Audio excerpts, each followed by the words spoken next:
Welcome to another episode of the Honesty Policy Hour. Today, I'm joined by Cecilie, fertility awareness educator and cycle coach, who invites women into deeper sovereignty over their reproductive health. This episode is called Radical Responsibility, and that's exactly what she's all about. She teaches women how to chart their cycles to either avoid or achieve pregnancy naturally without fear, shame, or synthetic hormones. If you believe that your cycle is not a burden, it's a powerful guide, one that every woman deserves to understand and trust. Her journey into this work began with a personal awakening. After 12 years of hormonal birth control, she knew it was time to come off. But the fear of getting pregnant before she was ready felt quite overwhelming. She was searching for a reliable, natural alternative to contraception when she discovered fertility awareness, and it completely changed her life. She was gobsmacked that she hadn't been taught this before, that so many of us hadn't, and felt deeply called to share this with other women. This led her to becoming a certified fertility awareness instructor and cycle coach. And eventually, it also opened the door to a wild pregnancy and free birth. Cecilie and I actually met through our home birth community, where we were both supported by the same free birth educator during our first pregnancies 3.5 years ago. She's now pregnant with her second baby and planning another free birth. It was so lovely to reconnect on this level and speak to her again. She's currently living in Denmark, but works with women all over the world through her online programs. This conversation explores the power of understanding your menstrual cycle, from the seasonal phases to the role of self-care, emotional awareness, and fertility. She shares why reconnecting with your body matters and how much unlearning many women face around their reproductive health. There was just so much more I wanted to cover. An hour was not nearly enough. So if you'd like for us to dive deeper into this topic, let us know. Leave a comment on whatever platform you're listening on, and we'll make sure part 2 happens. But for now, let's dive in. Welcome to the Honesty Policy Hour. My name's Steph, and I'm so glad you're here. This podcast is a space for honest conversations and real connections, where we explore what it means to live well, not just personally, but collectively. Every episode, we dive into the powerful links between mind, body, spirit, and the world around us. Join me and my guests as we share personal stories, insights, and tools to help you live with intention, integrity, and well-being from the inside out. So I think this conversation is incredibly important when it comes to women's cycles. You know, most women still don't know. It took me up to my end of my 20s to understand my cycle, to understand the importance of it. And my big question to you is, if a woman's menstrual cycle was never meant to be a monthly inconvenience like it's portrayed, what do we unlock physically, emotionally, and even spiritually when we stop managing it and start actually listening to it? Mm, mm. This is such a huge question. And I think there's so many ways to dive into it, but where I really want to start is around education. I think that's the first part of this. Like, as you mentioned just now, we as women have not been raised to know, understand, or connect with our cycles. Has been this inconvenience. And we're also totally shamed throughout our lives. You know, every time we have our period, we'll have to hide our pads or our tampons while we sneak off to the toilet. There's lots of shame around this field, this topic in general as a woman. So for that reason, we're not educated either, because if you're educated about something, you can easily de-shame it, right? You can easily move out of that shame space, because then you understand, this is why my body works the way it does. So for me, it really comes back to this piece of education. And like you say, most women are in their late 20s. Maybe they're starting to think about having children. And so they start thinking, what is my fertility? How does my cycle work? Maybe they come off hormonal birth control, that sort of thing, which is super, super common. But this is really an invitation to go back and do that work way before. And the huge gift that we can give to our children, especially our girls, right? To teach them from the beginning that this part of ourselves is actually essential for our well-being, for our health, both from like a physiological perspective. We want to know and understand our hormones. We want to know how this unfolds and what's good and when it's not so good and when we need extra support. But we also want to be able to manage this from a more cyclical awareness perspective, because obviously this takes up a huge part of our lives too. How do we show up every day? How are we controlled by our hormones? Because as much as this has also been used against us, right? We've been called crazy and hysterical and this, that, and the other for reacting to our hormones and being in our own bodies and feeling what's going on. We have to also accept that this is a big part of it, but that doesn't diminish us or make us smaller. This is actually, when we tap into it, our power, that we start to know ourselves on such a deep level that we can elevate, we can use this to go further in our lives and actually shift out of our bodies being this type of prison and actually use it to our advantage. So I would say definitely education starts there. Like we need to have the knowledge, the body literacy, the awareness of how our cycle and body works in order to move out of that. Once we then have that, we can then start to implement all of these different practices that can help us to live a more fulfilled life as a woman in a female body. And this can look like, we will probably get more into this as we go, right? But there's so many ways you could dive into it. So from a cyclical awareness perspective, well, we can start looking at, how do I manage my PMS? How do I show up with my partner? I speak to so many women who really feel like this is one of the biggest hurdles, right? They fly through the cycle, they get to that like mid-cycle point, they're ovulating, they're just feeling on top of the world, and then they have this slow crash on the other side where they start to just feel incredibly overwhelmed, exhausted, burnt out, frustrated with their surroundings, frustrated with their partner who doesn't do this, that, or the other, or whatever it is. All this shit comes up, right? And once we are aware of that, because I think what I see is really with the women I work with is that they kind of have just normalized this. Oh yeah, this is just who I am. That's part of just my life or whatever. But then once they start to see, it actually comes at this certain time, I can totally be aware of that in ahead of time. I can see, yeah, now I need to have the awareness that I'll start to get more cranky, I'll start to need more support, I'll start to need more alone time, or whatever the strategy is that your body is really calling for. And then that's when we see the magic really happens, because once you can have those boundaries around yourself and your surroundings, well, it's so much easier to be in the world, you know? It's so much easier when you can say to your partner, hey, I actually really want to have this conversation with you about whatever important topic that maybe he has brought up or you are pushing to bring up. But I can just feel like right now, 2 days before my bleed, is not the right time. Like, this is not where we're going to have the productive, like, tuned in, aligned conversation. And that's a fair realization to have. And it's actually a way of taking radical responsibility for our feelings and for our emotional state where we're at right now. And so in that place, we can say, let's have it in a week, or let's have it in 2 weeks, right? When I'm in a different space of my cycle. So that's kind of what it could look like from a cyclical awareness perspective. But then there's the whole fertility awareness, which is where we tap into, well, what does your body tell you, your physiology, your biomarkers that every month will tell you if you're ovulating, how healthy your cycle is, etc. Right? So here we're looking at your temperature. We can be looking at your cervical mucus. We can be looking at your blood. You can also do these ovulation test kits to help identify ovulation, those sorts of things. So that's much more like I call it the masculine energy. This is where we have these objective items that we look at and we can analyze them. We're collecting data, where the other thing about managing your PMS and talking to your partner, that's more of a feminine thing. It's more intuitive. You start learning and leaning into it, right?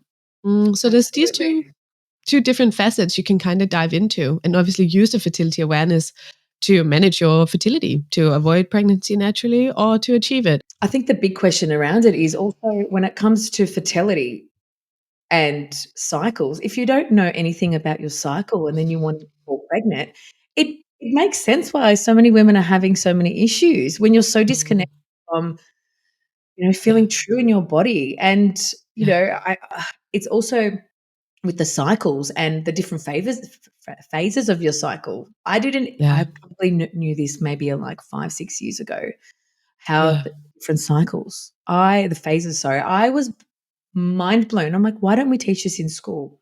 Why? Mm. How do our mothers not know this? How do our grandmothers not know this? How are we learning this now? Yeah. Even 5 years ago, I knew it wasn't a Yeah. vagina, it is a vulva. Like, this Yeah. blows my mind. All Mm. these information that we're just starting to learn as Yeah. 20, 30-year-old women. Sometimes, my mum still didn't know that, and she's in her 60s. It's wild. It just blows my Yeah. mind. The men know their names of their genitals. They have, Yeah. either 2 words, and we have, Mm. what was it, like 500 different ones that were coming up as studies. Like, we are so disconnected from ourselves, and it's Yeah. really sad. And I truly do Yeah. believe it is by design, because when we are in our power, we are so powerful and we are Yeah. unstoppable. And it is the Yeah. most beautiful thing in the world. So I Yeah. guess my big question for you is, let's talk about those phases. When we talk about, the 4 distinct phases, the follicular, the ovulation, luteal, and menstruation, people will probably be listening going, what is this? Yeah. Let's walk through it. I think that's a really Mm. important, let's break it down for those who have no idea and those who do. And, when we talk about having different conversations, how you were saying at different stages of the phases, um, the importance of it. So you do have the energy, you do have that flow, you do have the conversation without it blowing up and being an argument. Let's talk about that a little Mm. bit. Yeah. Yeah. And I also just want to say, as you mentioned that, I don't think I've met a woman yet who hasn't learned this or who has learned this and then said, they all say really that this is the thing they wish they'd known before. They all say, I cannot believe I was never taught this. Like, what? So it's a really common experience, it says a lot about where we're at as women, that we are just totally disembodied and disconnected. And like you say, it keeps us small, it keeps us meek, it keeps us controlled.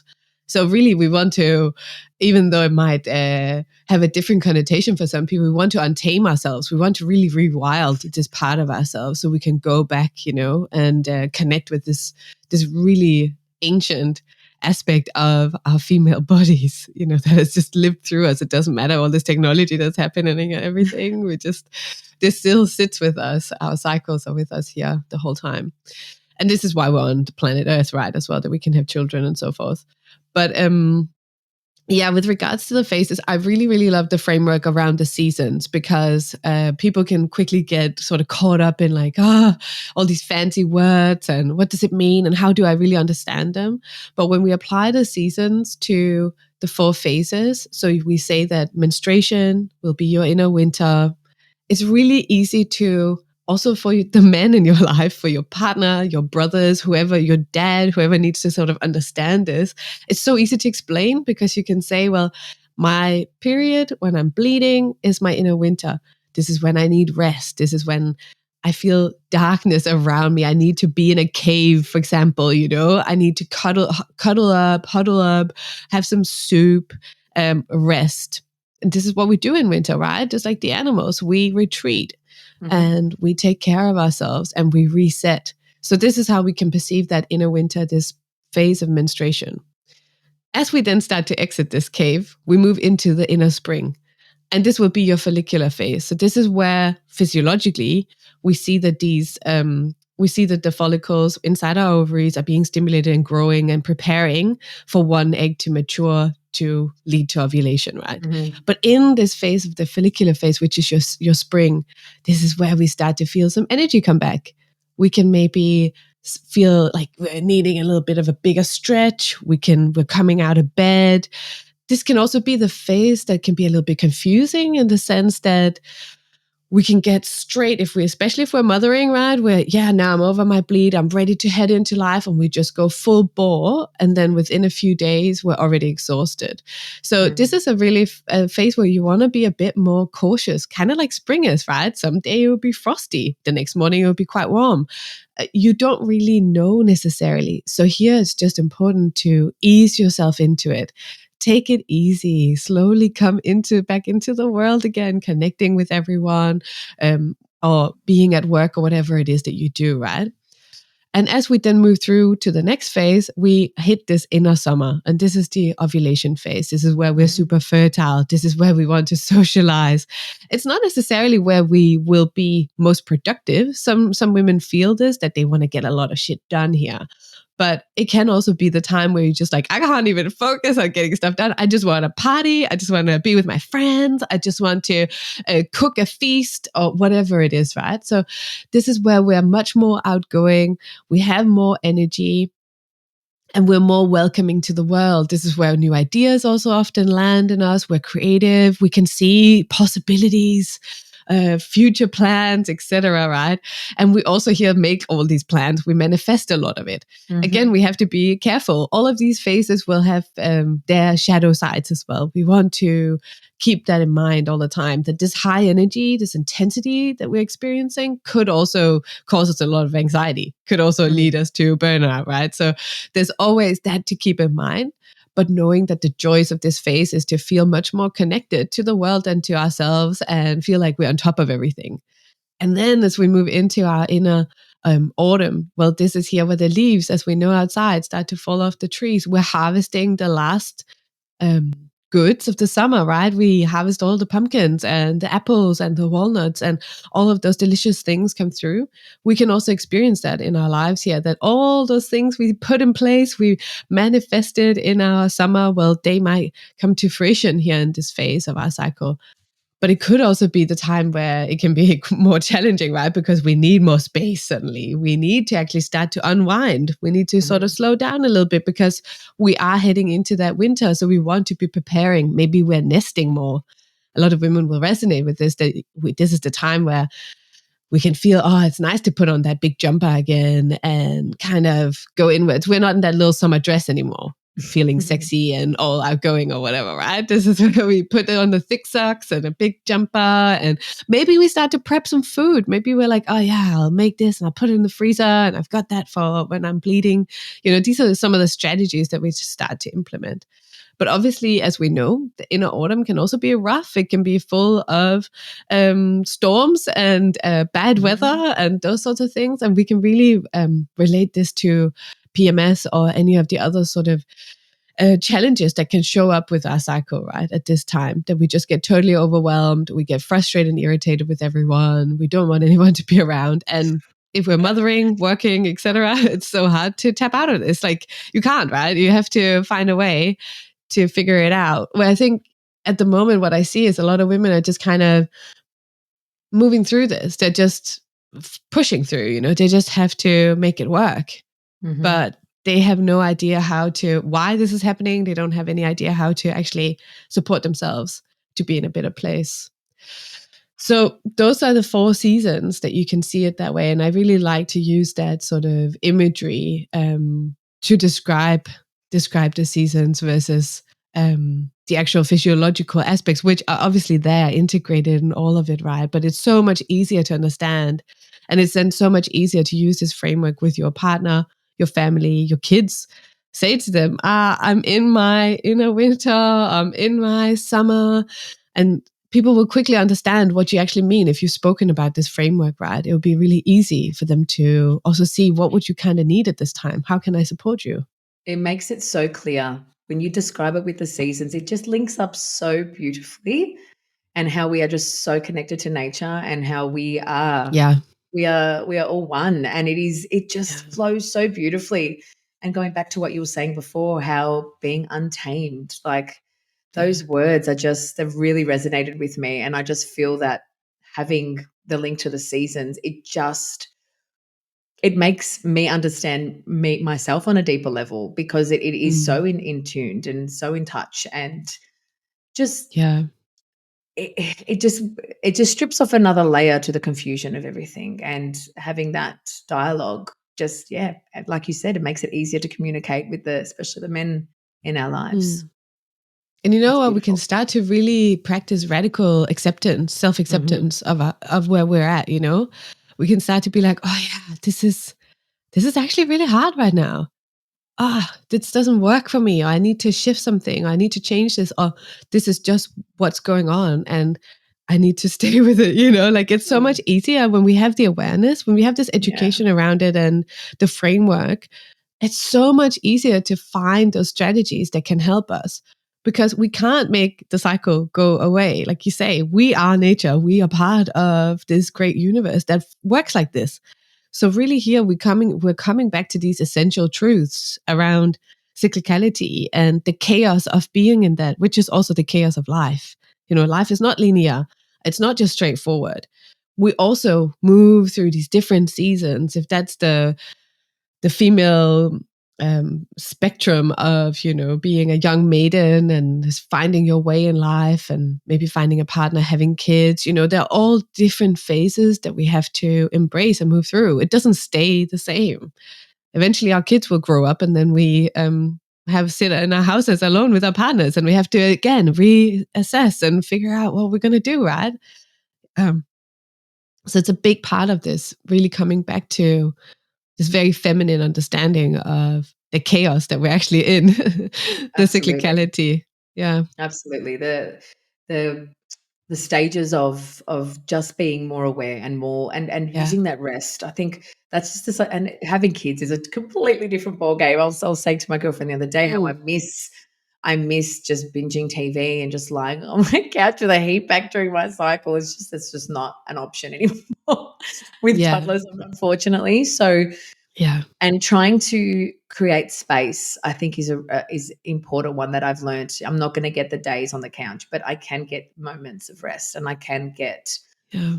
and being more really open about it and just saying, and just also with exercise. I think back in my 20s, I used to push every single day, every day, every day, and then my cycle would come, and I would be so tired that I would probably maybe even take more than the week off. I'd probably take even 3 weeks because I was just burning myself out.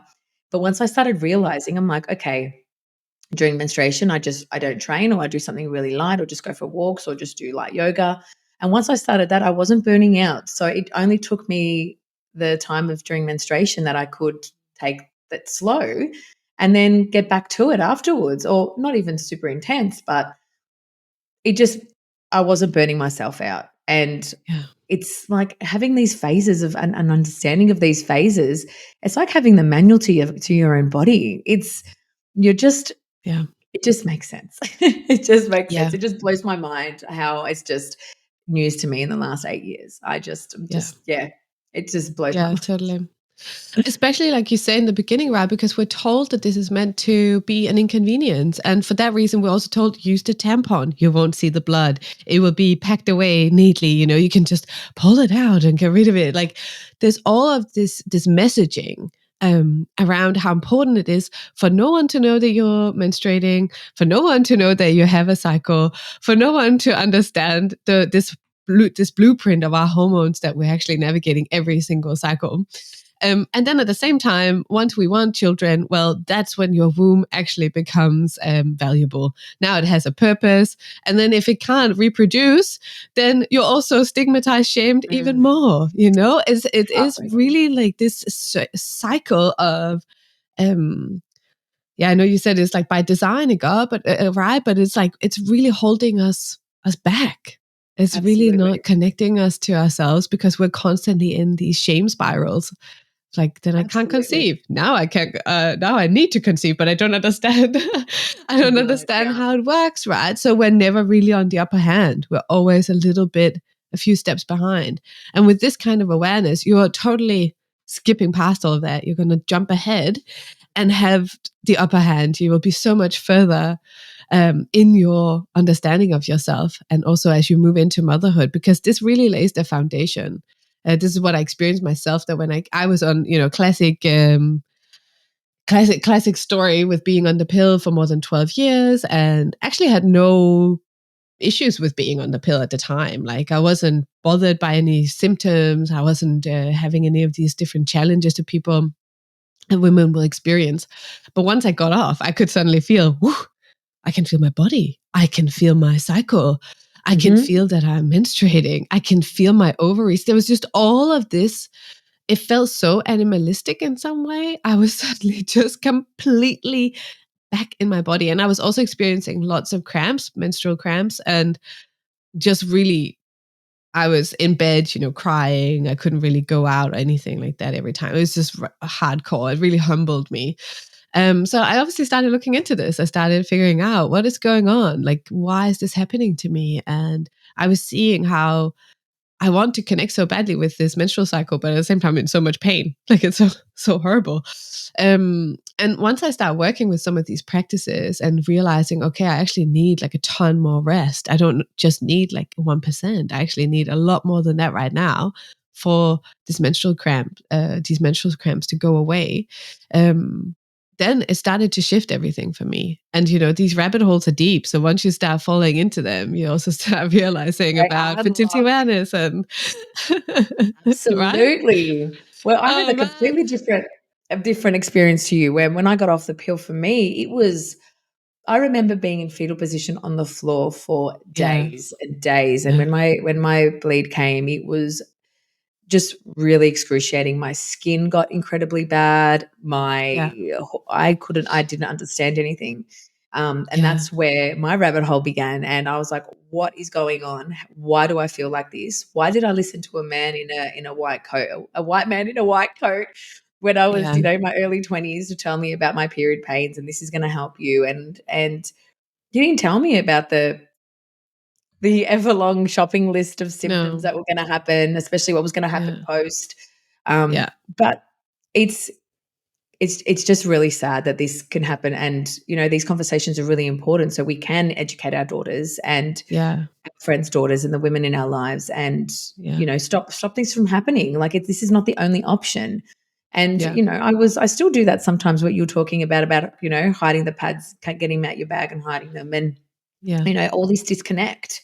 But it Yeah. is the rabbit hole began for me with that, when I started looking into a book called Beyond the Pill, and Mm-hmm. where that really opened my eyes to it all. And Yeah. I just learned so much about myself, but still not learning everything. And Yeah. it's the conversations are just so important. But I wanted to Yeah. ask you a question too about, when it comes to you saying how tampons, obviously they were invented by men as well, just hide it all, not looking at it. But Yeah. when it comes to menstrual products, and there's just so many on the market at the moment, are Yeah. they ones that you're suggesting to avoid as well? Um, I guess like my personal preference, what I always recommend are the menstrual underwear. If you haven't used those, are undies. I think they're really good because first of all, you're not throwing all this material down a drain Landfill. into nature, Yeah, right? You have a different connection with your blood, and this is also something that I'm a big advocate for because we have taught to ick around our blood, right? It's gross. We don't, as little contact as possible as we can have with it. But this is part of ourselves. This blood is actually the lifeblood of our babies. It is the first nourishment they will have. It is what keeps our bodies going, right? It's a symbol of our health and well-being. It's really important to have a menstrual cycle and a healthy menstrual cycle. So hating our blood and always feeling icky and grossed out about it is actually hating a part of ourselves, being grossed out about ourselves. So if we want to practice this aspect of self-care, self-responsibility, self acceptance for every single part of ourselves, which we would for our daughters, right? We have no absolutely. problem doing it here. So, and if we saw our daughter's blood when she was bleeding for the first time or whatever, we wouldn't say gross or what's going on or like you better hide that or whatever, like, and we want to practice this with ourselves. So when it comes to menstrual products, I'm definitely a big advocate of using all of these either the reusable pads, the underwear, or a cup or something like that. So you do have more of this contact with it. Also, because if you are using tampons, which obviously it's each to their own, definitely make sure you're not using the ones steeped in chemicals and perfumes and all sorts of different things, right? Make sure you get some organic tampons that are made ethically and properly, that are actually here to support your body. But again, I really think it depends on who you are as a woman and how these different products suit you. There's so many cups in the market. There's the flat discs. You can get the normal sort of traditional cup size. There's lots of different ones. So you can also shop around and try out, okay, what actually works for me, depending on how much you bleed, how long you bleed for, if you're traveling. There's lots of these things we Yeah. have to keep in mind, right? But I think it's definitely important that we come back to knowing that this is not something to be just hidden away, to be soaked up by some piece of plastic in our pants, that there's so much more to it. Yeah. And we can do it in an ethical way, in a connected way. Also, again, I really like this practice of role modeling to our children what it is we want in the world, right? So if you want to your daughter to be connected to her menstrual cycle, well, we need to show that ourselves, right? And one way is really to show how we're using a cup, we're emptying it, that they're around us. They're experiencing this. We're not closing the door or being like, I need privacy right now or whatever. Our kids are always running in and out anyway. So it really speaks to our shame when we're trying to distance them from this experience that we're having. So involving them as much as possible, having our menstrual underwear hanging on the line, drying in the sun, those sorts of things can help us normalize this practice, normalize that this happens every single cycle, every single month for all women on this planet, right? It's not a small thing. I haven't looked into this recently, but I can't remember, so I can't remember exactly how much it is. But is it like, it's like you bleed? Is it over? I'm scared I'm going to say something totally wrong now. You might want to cut it out. But like you bleed for a certain amount of years, throughout your lives. I can't remember, throughout your life, if you add it all up, you're actually bleeding for a huge amount of time of your fertile years. And that's really important to keep in mind. How do you want to spend that time? Do you want to spend it shaming yourself, or do you want to spend it feeling connected and empowered by this female aspect of your life? Yeah.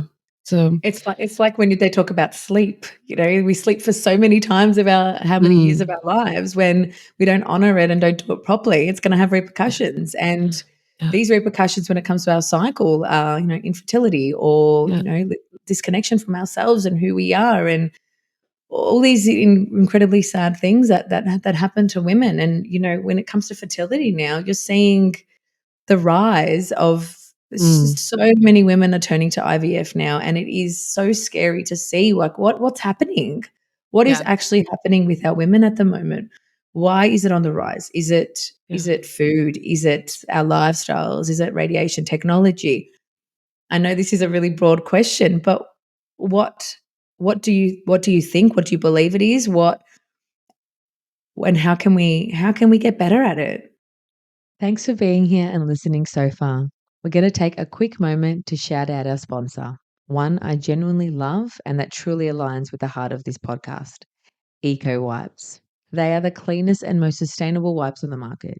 These unbleached, compostable, organic bamboo wipes are not only super gentle for you and your baby's skin, but when you're finished, they are also perfect for your garden compost. I keep a pack in the kids' rooms for nappy changes and another in the kitchen for all the messy spills that come with toddlers. You can use them wet or dry, which is a total game changer for versatility. But Eco Wipes doesn't just stop there. They've got a whole range I'm obsessed with. They have unbleached organic bamboo toilet paper because honestly, who wants bleach near their bits? They have paper towels produced the same way, no weird chemicals, no plastic coatings, no nasties, just clean, safe, sustainable products that end in your compost. Now let's talk about Keeps, their take on the kitchen cloth. Forget about those blue plastic chucks. Keeps are reusable, compostable, biodegradable, and organic. Most household cloths on the market carry toxins through microplastics that mess with your hormones and build up in your body over time. Keeps are totally microplastic and toxin free. No plastic residue, just a cleaner kitchen and a cleaner conscience, knowing that they can aid in creating beautifully nourished soil for your veggie patch. Eco Wipes is all about zero waste. The tubs are a one-time buy and the wipes come as dry refills. They are shelf stable until you're ready to mix the solution. They last longer, work better, and create much less waste. And the cherry on top, every purchase you make, Eco Wipes plants a tree on your behalf in Australia. How good is that? I am so proud to partner with this brand that walks their talk when it comes to health and sustainability for the planet. Use my code HONESTY10 for 10% off, and you'll find the link in the show notes. Thank you so much for supporting the brands that support this space. Now let's get back to the episode. Yeah. Obviously, it's so huge. And there can be so many reasons that a couple might Of need course. to use IVF. But I personally believe that, your first route of inquiry should be learning about your body. And this also applies to the man, right? This is also something I talk a lot about in my program, is that, the great thing is when you check your cycle, you can see, have I got a healthy cycle? Are the parameters where they need to be? When am Mhm. I fertile? What days do I need to try out if I want to get pregnant? Okay, so that's like an amazing piece of information that literally your doctor will not know. Like, yeah, they can do some tests, they can do this, that, and the other, right? But you will actually have this information. You don't need to go anywhere. You're just living your life and you will know if you're fertile or not. This is incredible. We've always been told that we can't understand this part of ourselves, but we 100% can. And it's so much easier than we ever thought. Once we know these methods, once we understand how they work, we can see how the cycle plays out. So that's a great foundation. So if you can see, I've got a really healthy cycle, got a normal bleed, I've got a healthy fertile window, I can see when my fertile days are, I have a healthy autumn. So this luteal phase is actually long enough for that egg to be fertilized and implanting. So those are the things you want to really be aware of, right? That you need the hormone levels need to be in a good place in order to conceive. Obviously, then there's also egg quality, something we can't just go and determine, but lifestyle, good lifestyle choices like food and exercise and staying away from all the toxins and the chemicals are the baselines, right? To really make sure that egg quality is great. So those are some of the things as a woman you can start to look into. But obviously, it doesn't matter how good your cycle is if your partner has got the lowest quality sperm in the world. Then you can try forever, and it's not going to really make a huge difference. So my call is always to say, well, if the woman knows her cycle well, and I mean know it, you're tracking it, you're actually observing it every single day, not just kind of like testing the winds, like, oh yeah, I might be fertile now. Did I see some cervical mucus yesterday? Yeah, I think now I'm probably ovulating. That's really not good enough. Like, it's not a strong enough. You can't rely on that. It's not strong enough data. So once you have that perspective clear, that your cycle, you understand what is going on, well, then it's so much easier to seek the help that you need if you're not conceiving, because then you can say, well, maybe there is an issue with my partner's sperm. Because we also want to remember that he is 50% of this constellation, right? So his sperm quality needs to be good too. Like, he needs to eat well, work out, live a healthy lifestyle in general, to be able to provide that healthy quality sperm that can be matched with our good quality egg. Yeah, and, because and there's so lots of we forget this.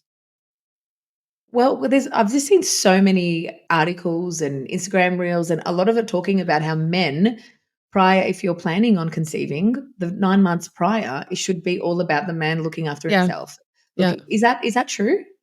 Yeah. Well, I would say when you start the conception journey, a lot of women are straight into it. They start reading the books. They Stop start drinking coffee. I hear that a lot. Yeah, exactly. They start looking after themselves in a different way. Yeah. They suddenly move into that portal of like, what does it mean to mother myself in this way so I can become the mother of my child?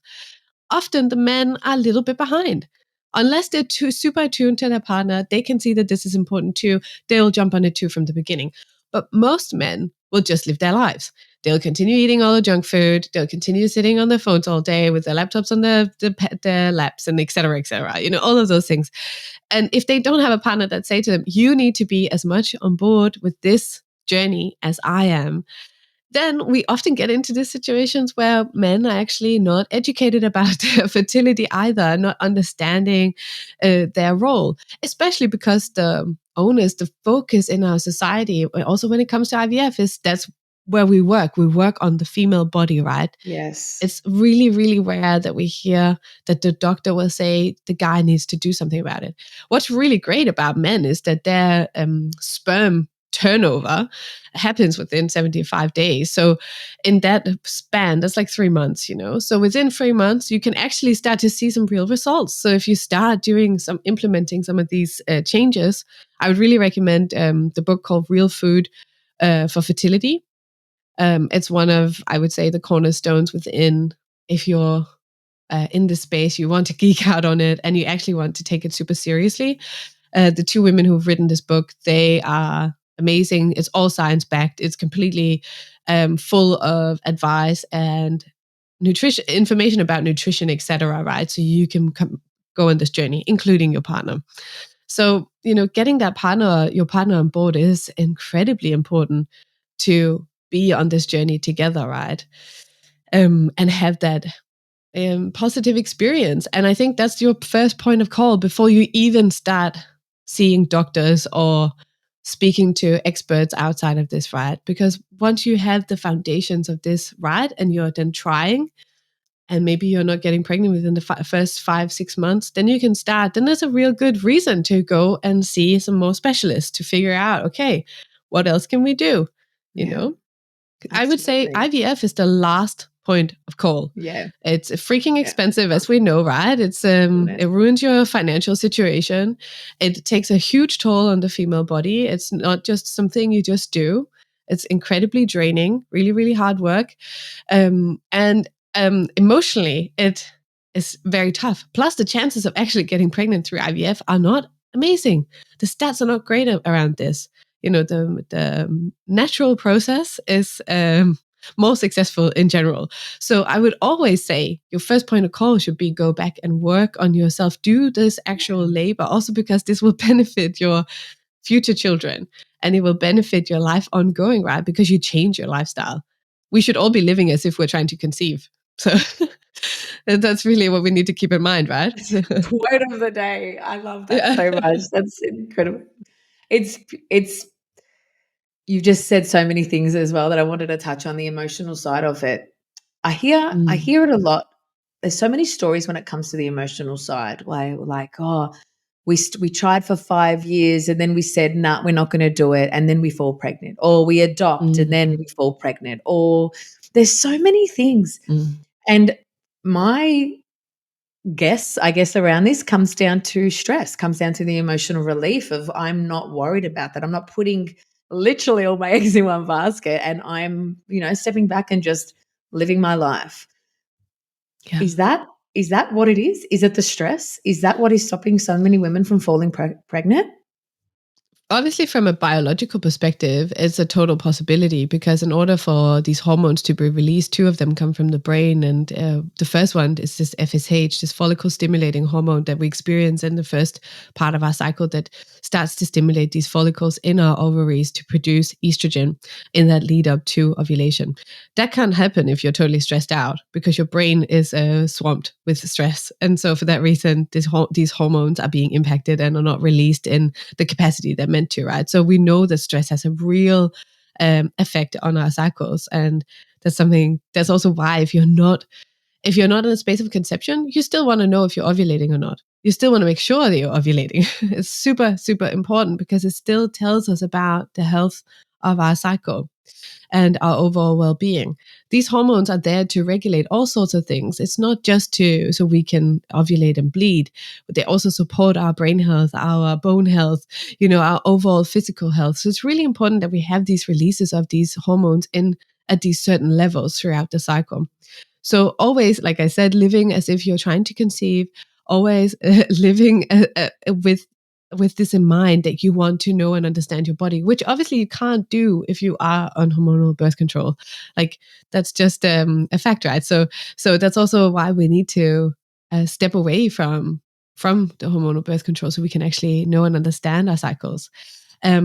And I understand, and I say all of this as well with the caveat that obviously there will always be a very, very small percentage, but we have to keep in mind it is a very small percentage that will actually need IVF, for example, or they will actually need to be on these synthetic drugs to manage their cycles. Of course, there are situations where you've got a bad case of endometriosis, and this is the only way to manage your condition, right? So I'm not saying that we should completely override some of the realities that we're also living with.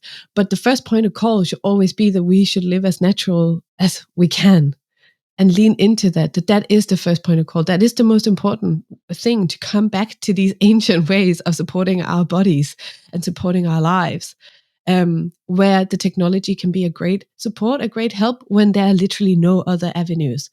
But we have to keep in mind, it is an intervention. A lot of these things, just like hormonal birth control, right? And like you said, Steph, with your experience with being on the pill, like your doctor is not here to inform you. Your doctor is No. not here to teach you about informed consent. You know, he or she is here to give you a drug. That's what they do. That's what they're trained to do.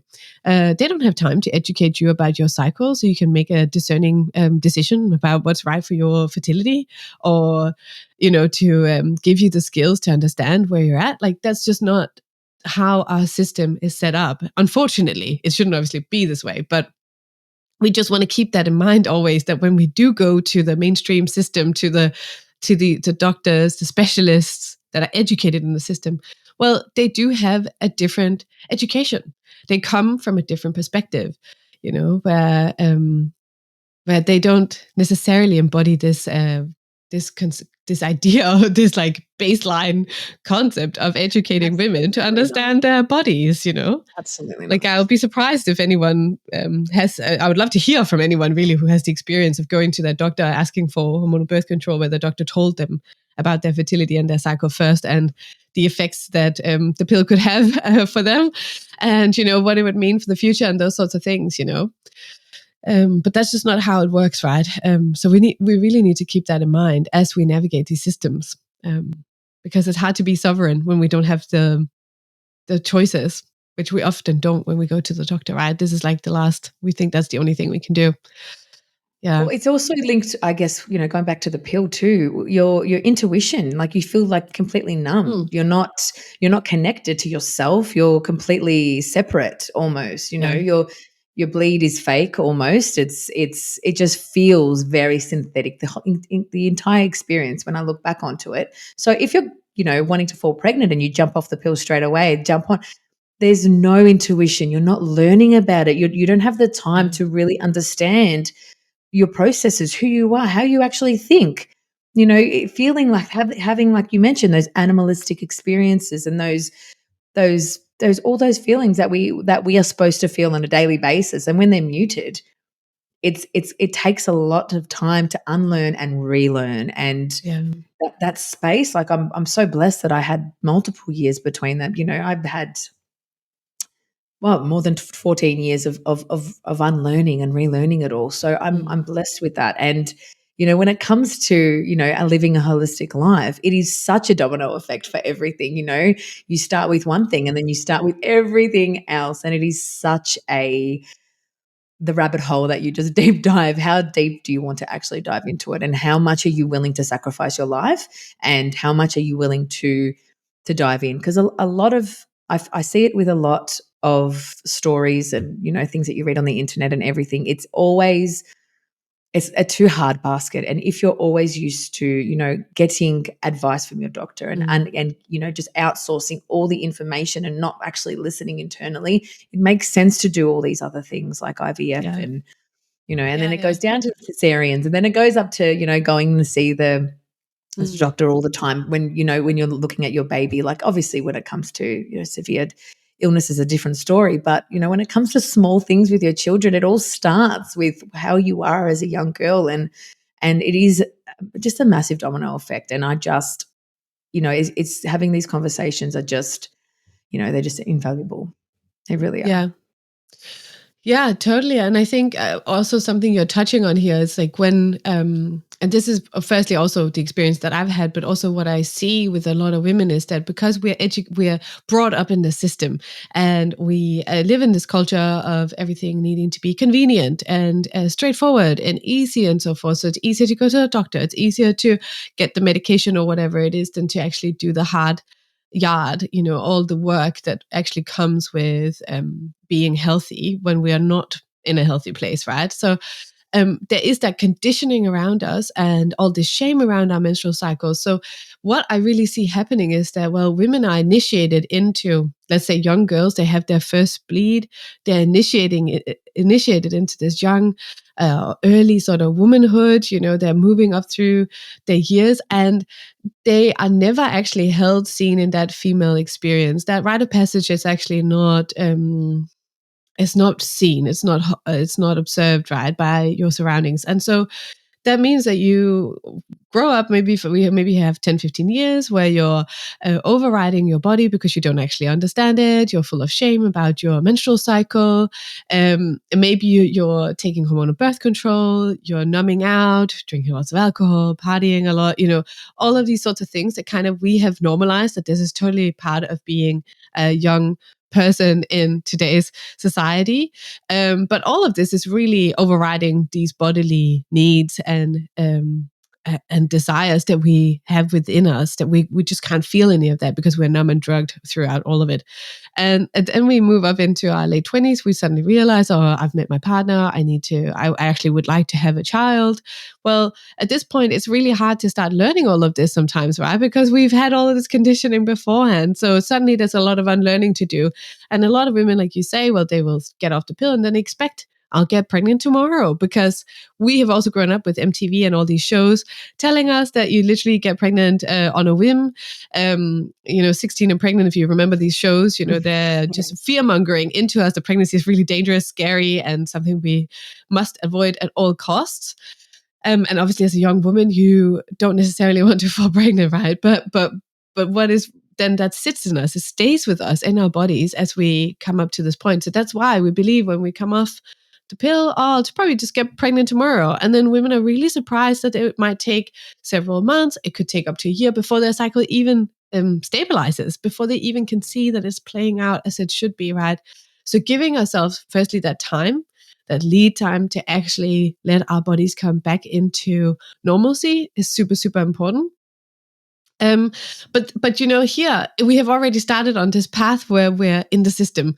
We started taking the pill, where now we don't have that awareness of our bodies. If we don't educate about ourselves about our cycles, well, then we probably also go into a pregnancy in the system. We start to be managed through it, and we pathologize the female body as something that is inherently dangerous, that cannot possibly birth this baby without any support, et cetera, right? So you see how this systemic sort of oppression and miseducation of the female body and the woman herself, it continues on. We are not educated at any point, right? Then we have our babies. Depending on how that birth goes, we might have to deal with some birth trauma afterwards. The risk, the stats around this is through the roof. And so it carries on. And then you start early motherhood on the back foot, trying to catch up, trying to understand what is going on. So, all of these things are really backing onto each other. They're constantly messaging us absolutely. and relating to the next one, right? And then we hit perimenopause. We don't understand what's going on with our hormones, so we get hormone therapy. We, we again get drugged. We try to manage all of this. We override what is actually happening in our bodies. That this is a natural physiological process that women will go through. And then finally, we can breathe easy when we are on the other side of menopause and we don't longer have a cycle. It is really like, it blows my mind. And I can see how if you do not break that chain, if you do not stop at some point during that trajectory of the female experience and say, actually, I need to learn something about myself here. I need to understand how my female body works. Then you're in for a ride in the system. You're in for a ride with drugs and constant management and this pathologizing of the female body. Well, it's always, and we've normalized it.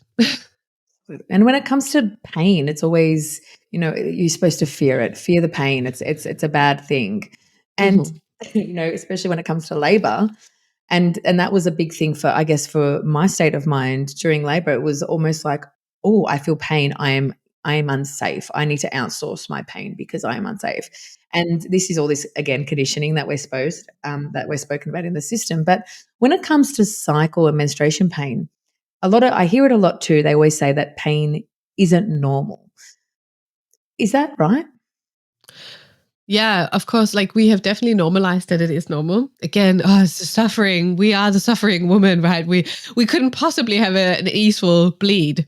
And so because doctors are not really interested in getting to the root cause, right? We just want to override these symptoms. Take some paracetamol, take some Nurofen or something to move through it. That's kind of the advice that most women are given. But when your body is in pain in general, if you have a cut on your finger or whatever, you look at it, you figure out why am I bleeding from my finger? Why is it hurting? You do something about it, right? It's kind of the same with this. If you are like I was, bowled over in pain, menstrual cramps, and just feeling really unwell during your bleed, well, you should be looking into, why is this happening to me? What's going on? Are these hormonal levels like totally out of whack? And obviously, again, this is hard when we're not educated, when we don't know anything about this stuff, right? It's hard to suddenly go into this and investigate it. But we need to start looking into, okay, what are my different patterns? Is this every time I bleed? How much does it hurt? Like even these small things we can actually start to get a handle of and figure out, so we get some real information about what is happening for us. So no, having cramps that are so severe that you have to take paracetamol or any type of painkiller is not normal. Of course, it is normal that you can feel your womb is working, because remember, the womb is like it's a big muscle, a big organ, right? That can stretch and it expand and it can contract. So it can push out a whole baby, right? But it can also build that uterine lining and then release that lining. And that requires some work. So it is normal that you can feel that your uterus is working when you are bleeding. But you definitely should not be in pain, crying, taking pills, etc., to manage it. Then it's a good red flag. It's that what is it called? The canary in the coal mine that says like, this is the first red flag, telling you there's something up here. It's a really good indicator. Oh, there's something I need to look at. What could it be? And if that's then a lifestyle thing, or if it's a hormonal thing, or if it's whatever it is, that's something you have to then dive into as you start looking at it, right? But again, we're normalizing things in society that are a bit, a bit crazy, really, when you look at it. It's like, why would you normalize that type of pain? It's also easier from the male perspective, from the doctors, Take Panadol, I'm all good, Yeah, and you need to get, we're so busy. We need to get on with our day. I understand how that can be such a default mode of just then move on with the day. But it's part of our culture. We don't have time to rest. No. Yeah. And when it's like when it comes to a headache, I used to be the first one to jump to Panadol, but now I'm just like, okay, am I hungry? Am I thirsty? What do I actually need? Yeah. So when it comes to your cycle and with your clients that you see all the time, when it comes to pain management or pain going on, what is it? What do you see that is always a common thing that women are missing when it comes to that? Well, firstly, I would say it's often this rest. It sounds so basic. Could it really be? Could it really be that simple? But but for real, if you're working a full-time job, you've got kids, you're driving back and forth, you are never having a break, you don't do any self-care, you don't look after yourself at all. No wonder something is going to show up and try to tell you there needs to be a break here. So the rest is a really, really big part of it. It's surprising how big a role that plays, and becoming conscious of your cycle in general, where you can start to see, oh, actually, I'm not having the fertile window, like this ovulatory phase, this phase of the inner summer. It's not playing out as it's meant to be. Maybe it's super, super long, which is often a sign that you have high estrogen in your body, and that creates that thicker uterine lining, which is then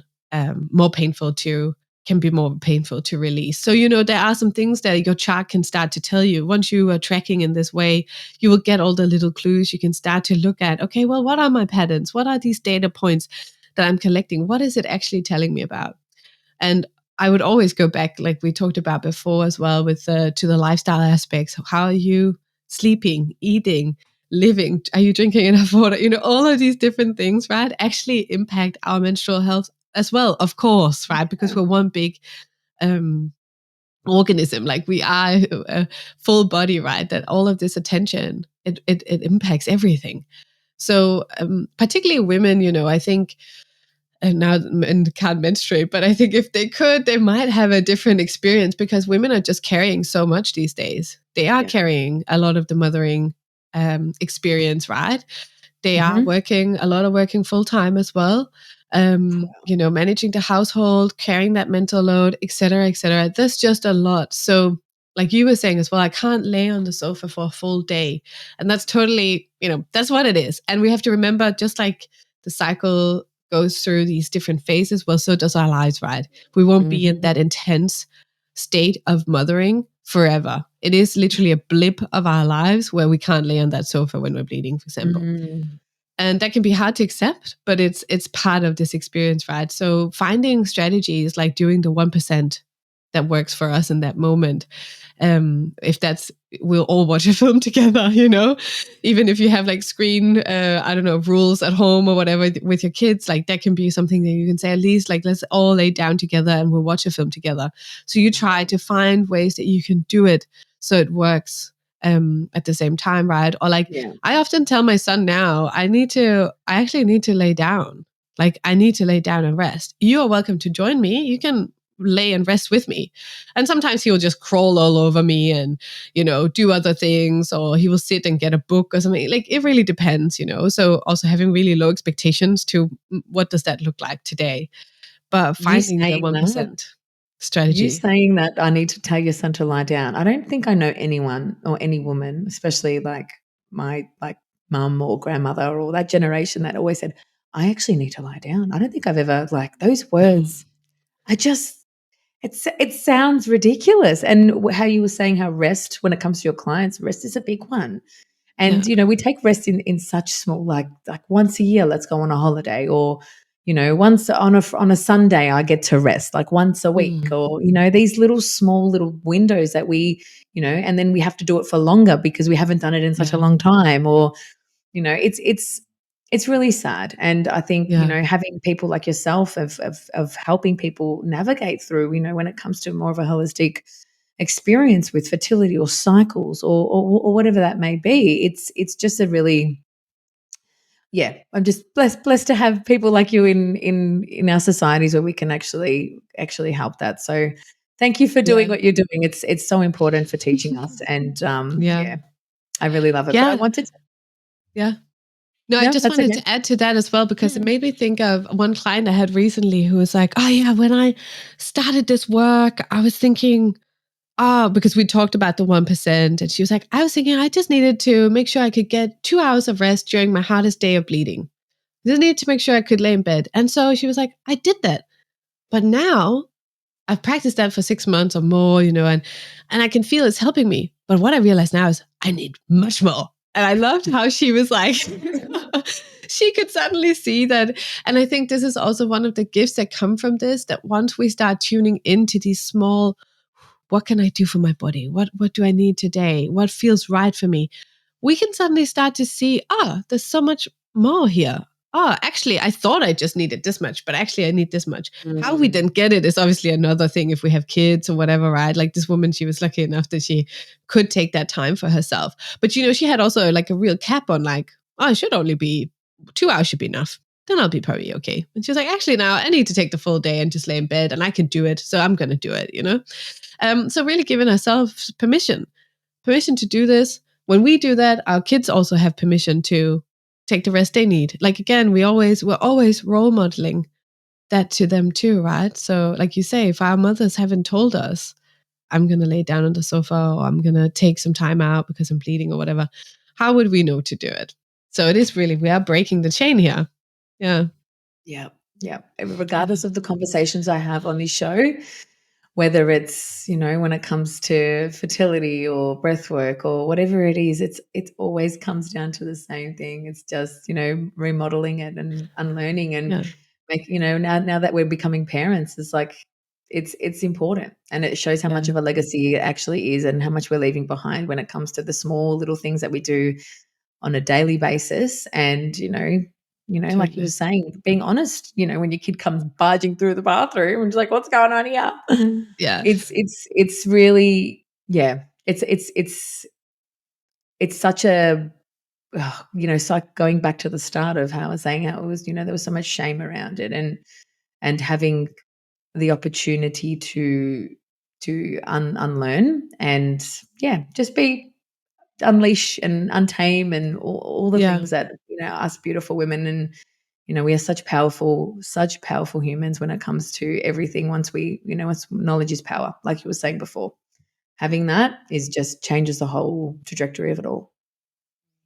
Yeah, totally. So let's finish off by just telling a little bit about, where people can find you, what you're doing next, and where can people find you if they're having issues with Mm. fertility or cycles or anything like that?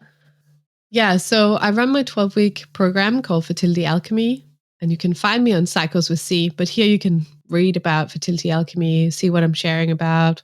Sometimes it will be stuff around blood, menstrual blood. Sometimes it will be about conception. So I talk about fertility awareness method and cyclical awareness. These are the two things I combine and teach in the course. I'm about to have a baby. So I'm looking into, I'm kind of, the last cohort is going to be running soon. So I don't know when this will be coming out, but you can always reach out to me and see if it still aligns. But otherwise, in early 26, I'll be opening up again and taking in clients and working on their intention of achieving pregnancy. Usually those are the women that come to me. They want to get pregnant or they want to naturally avoid pregnancy for the foreseeable future until they change their intention. So, I kind of, I'm sort of in, like I was saying before we started recording today, that, a lot of this work is really, it is the life skill that you have that you can carry with you as you go through these different phases. So you don't have to go back on hormonal birth control. You don't have to rely on the system in between. So definitely if you're into radical responsibility and learning about your fertility and cycle awareness, then this is the place to be. And I guess, now I'm just preparing to close out this last cohort and I have the last intake and all of that. I'm preparing for this free birth of my second baby. So it's all exciting. And Amazing. Thank you so much for having me as well, Steph. Giving me the Thank you chance so to much for chat about this. It's great. Honestly, it's such I keep saying how important it is, and I'm so honored that you were able to talk on my show, and thank you for telling all the truths and opening up about radical responsibilities. Amazing. Thank you so much. Yeah, thank you. Okay. Bye. See you later. Bye-bye. Thank you for being here and sharing this space with me. This show is an extension of who I am. It takes a lot of heart, time, and energy to bring it to life. If you enjoyed today's episode, please subscribe on whatever platform you're listening on. It might seem small, but it truly helps the show grow. And if someone came to mind while you were listening, please share it with them. These conversations are meant to ripple. Let's keep going together.